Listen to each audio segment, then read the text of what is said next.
अगर नसों में हवा चली जाए तो क्या होगा? अगर आप इंजेक्शन लेते हैं तो इंजेक्शन के माध्यम से हवा चली जाए तो आपको क्या क्या हो सकता है? बता दूं कि यह एक संभावित गंभीर स्थिति है। जब हवा बुलबुला किसी नस में प्रवेश करता है तो इसे सिरापरक वायु एम्बोलिज्म कहा जाता है। जब हवा का बुलबुला धमनी में प्रवेश करता है तो इसे धमनी वायु एम्बोलिज्म भी कहा जाता है। देखा जाता है कि ये हवा के बुलबुले आपके मस्तिष्क, हृदय या फेफड़े तक जा सकता है और दिल का दौरा या स्ट्रोक या श्वसन विफलता का भी कारण बन सकता है, जिससे आपकी मृत्यु हो जाती है। ब्रोंकियल मसल क्या होता है? ब्रोंकियल मसल में होता है कि आमतौर पर आपकी ब्रोंकियल नलियों के आसपास की मांसपेशियों पतली और चिकनी होती है और यह हवा को आसानी से प्रभावित होने देती है। साथ में भी होता है, यदि आपको अस्थमा जैसी श्वसन संबंधित समस्या है तो मांसपेशियां सिकुड़ सकती है और आपके वायुमार्ग को भी संकीर्ण कर सकती है।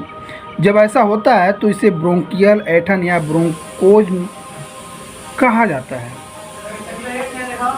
ब्रोंकियल मांसपेशियां क्या होता है? ब्रोंकियल मांसपेशियां बता दूं कि आंतरिक ब्रोंकियल मांसपेशियों लुमेन को कम करती है और मजबूत श्वसन युद्ध अभ्यास के दौरान वायु प्रवाह के औसत वेग को बढ़ाती है।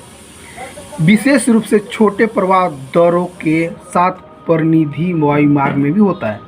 अगर किसी व्यक्ति को IMIV के माध्यम से इंजेक्शन लेते हैं, ठीक है, तो क्या होता है? हार्ट अटैक आने के चांस हो जाते हैं। तो बता दूं कि नसों या धमनियों में हवा घुस जाने को एयर एम्बोलिज्म या गैस एम्बोलिज्म कहते हैं।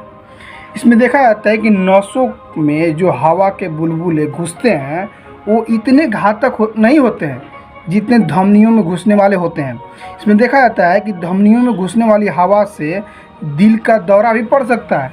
खून हवा के बुलबुले को दिल तक पहुंचा देता है, जिससे हार्ट अटैक भी पड़ जाता है। अगर नसों में हवा चली जाए तो क्या होगा? अगर आप इंजेक्शन लेते हैं तो इंजेक्शन के माध्यम से हवा चली जाए तो आपको क्या क्या हो सकता है? बता दूं कि यह एक संभावित गंभीर स्थिति है। जब हवा बुलबुला किसी नस में प्रवेश करता है तो इसे सिरापरक वायु एम्बोलिज्म कहा जाता है। जब हवा का बुलबुला धमनी में प्रवेश करता है तो इसे धमनी वायु एम्बोलिज्म भी कहा जाता है। देखा जाता है कि ये हवा के बुलबुले आपके मस्तिष्क, हृदय या फेफड़े तक जा सकता है और दिल का दौरा या स्ट्रोक या श्वसन विफलता का भी कारण बन सकता है, जिससे आपकी मृत्यु हो जाती है।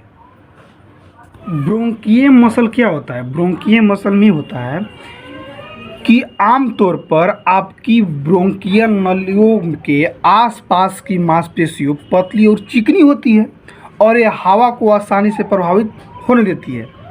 साथ में भी होता है, यदि आपको अस्थमा जैसी श्वसन संबंधित समस्या है तो मांसपेशियां सिकुड़ सकती है और आपके वायुमार्ग को भी संकीर्ण कर सकती है। जब ऐसा होता है तो इसे ब्रोंकियल ऐंठन या ब्रोंकोज कहा जाता है। ब्रोंकियल मांसपेशियां क्या होता है? ब्रोंकियल मांसपेशियां बता दूं कि आंतरिक ब्रोंकियल मांसपेशियों लुमेन को कम करती है और मजबूत श्वसन युद्ध अभ्यास के दौरान वायु प्रवाह के औसत वेग को बढ़ाती है। विशेष रूप से छोटे प्रवाह दरों के साथ परिनिधि वायुमार्ग में भी होता है। ब्रोंकियल होने का अर्थ क्या होता है? ब्रोंकियल होने का अर्थ ये होता है कि ब्रोंकाइट से संबंधित जो फेफड़े के बड़े वायु मार्ग हैं, जिनमें श्वसन नली से फेफड़े तक और फेफड़ों के भीतर जाने वाले मार्ग भी शामिल होते हैं। अस्थमा होने का क्या कारण होता है? बता दूं, अस्थमा वायु मार्ग में सूजन के कारण हो सकता है। जब अस्थमा के द्वारा पड़ता है तो वायु मार्ग की परत सूज जाती है और वायु मार्ग के आसपास के मांसपेशियां सख्त हो जाती है और यह संकुचन वायु मार्ग से गुजरने वाली हवा की मात्रा को। ब्रोंकाइटिस कब तक रहता है? ब्रोंकाइटिस किसी में 2 सप्ताह से ज़्यादा भी रहता है, किसी में 8 सप्ताह तक रहता है। क्या होता है कि तीव्र ब्रोंकाइटिस के अधिकांश लक्षण 2 सप्ताह तक रहते हैं। कुछ लोगों में खांसी 8 सप्ताह तक भी रहती है।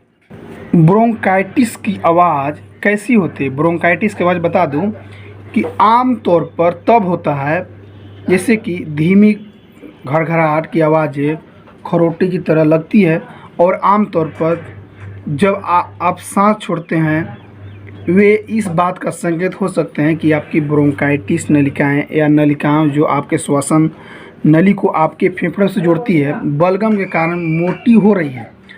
रोची की आवाज़ जिसे ब्रोंकाइटिस या सीपीओडी का संकेत भी हो सकता है। ब्रोंकाइटिस को कैसे रोका जा सकता है? बता दूं कि ब्रोंकाइटिस को रोकने के लिए आप स्वस्थ रहने और दूसरों को भी स्वस्थ रखने के लिए अपना सर्वश्रेष्ठ प्रयास करके तीव्र ब्रोंकाइटिस को रोकने की मदद कर सकते हैं।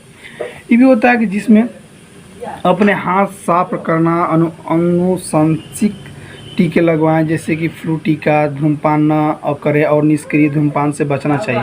एक दूसरे व्यक्ति को धूम्रपान करने से भी बचाना चाहिए, तब आप ब्रोंकाइटिस से बच सकते हैं या ब्रोंकाइटिस को रोक सकते हैं। ठीक है। अस्थमा का टेस्ट कैसे होता है? बता दूं कि अस्थमा का टेस्ट ऐसे होता है कि जिसमें जिसको बोलते हैं सीरोमेट्री, जिसको बोलते हैं उससे टेस्ट किया जाता है। इसमें क्या होता है कि अस्थमा की पुष्टि के लिए एक अनुशंसित परीक्षण होता है।